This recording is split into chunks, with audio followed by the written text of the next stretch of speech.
Hi everyone, Gina Chumasi here. Today, Gina Chumasi, Psyche PRN, Psych on Demand. Today I'm trying a new pair of glasses. Colorful and jazzy. But anyway, that's kind of my attitude this year anyway. Colorful, jazzy. Loud. Let's get loud.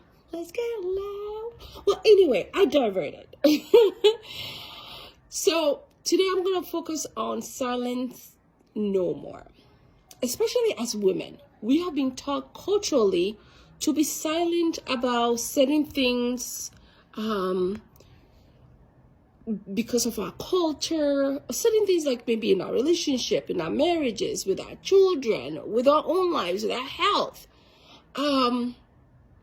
There's a lot of things that we'll keep quiet, we'll keep hush-hush. In my culture, there are things that we sometimes say, what happens behind closed doors stays behind closed doors, or you don't hang your dirty linen in public. But guess what? These are things that lead to internal turmoil. These are things that lead to increase of cortisol. These are things that lead into increase of inflammation. These are things that lead to a lot of women, especially middle-aged women, having issues with obesity, trouble losing weight, a lot of gut issues, feeling bloated, a lot of pain, joint issues, especially in our late 30s, 40s, 50s. A lot of women start to have issues with knee problem, back pain a lot. I hear a lot of back pain in my practice. A lot of women, a lot of headaches, a lot of trouble sleeping. All this stuff lead to anxiety. Some people have trouble with panic attacks, and people keep all these things to themselves. People don't even know what it means to have an anxiety attack or a panic attack, right? Or people might feel it or know it, but they don't really know. Burning in the stomach, feeling on edge all the time, trouble sleeping, depression, sadness, anxiety, leading to maybe alcohol use, substance use, that once again gets hidden, hush.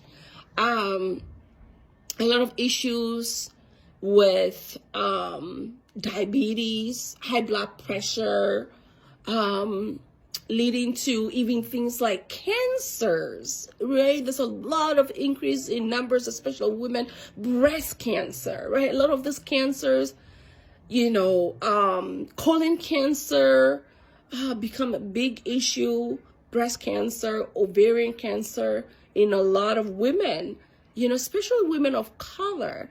Not to mention, like I mentioned, heart issues,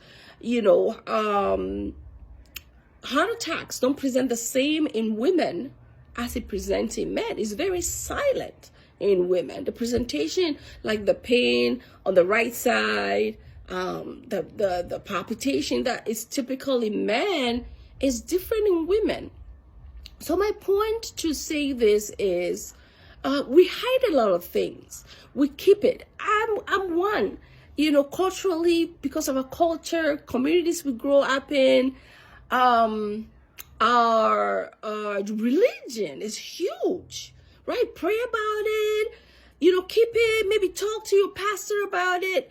But if the pastoral leadership in the church are not equipped to deal with health-wise, mental health-wise too, medical health, mental health-wise, if they're not equipped to deal with that, guess what? You're going to suffer and you're going to die early. So, pastor, check him out to make sure they're qualified to deal with what you need to deal with. Make sure there's no manipulation or toxicity in the church community even, okay? So God has given us the power within ourselves, right? Within ourselves to be our own advocate. For the Holy Spirit, for Christ to be our advocate.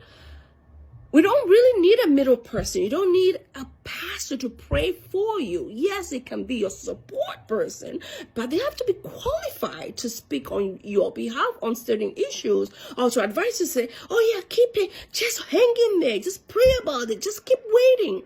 In the meantime, you're dying slowly, right? So seek help. Look it up. These days, there's such a thing as Google. Look it up, Google it. Look for support. Call 211. That's a good start. If in an emergency, call 911. Seek therapy. Go on Psychology Today. Call Psych on Demand. Myself and other providers, qualified providers in the practice can help you. There are other practices who can also help you. But what I'm saying to you today is silence no more. Let your words speak for yourself. Look for counsel. Make sure that what you experience, when you have the oomph within you to say, something might be wrong, most likely something might be wrong. So seek counsel, the appropriate counsel, right? When you feel something, just having that person validate, that validation of what you might be going through. Then me, myself, I've had times where I'm like, hey, let me run this, with my maybe girlfriend, a close person, a family member, a sister, an aunt. But now I've learned to also do that through a therapist, because sometimes family members, friends, might get tired of you saying your thing, your shit all the time. Excuse my language. But, you gotta seek counsel. Seek expert support and counsel on a matter. But don't stay silent. Don't hide. It could be your child. It could be your partner. It could be your husband. It could be your wife. It could be your parents. It could be your aunt. It could be your church leadership. Don't hide and stay for a long, long time and cause yourself more harm than needs to be. Time for us to have courage to step outside, to dismantle the status quo, because the only way change can happen is for you to be willing to dismantle the status quo. If you're going to go and be people pleaser and have no boundaries, guess what? You're going to die early. All right, so until next time I catch you, hear me say, if you can whip it in your mind, you can whip it everywhere else in your life. And what I want to say to you is, silence no more. Seek counsel, but appropriately so. All right, catch you on the next video. Ciao.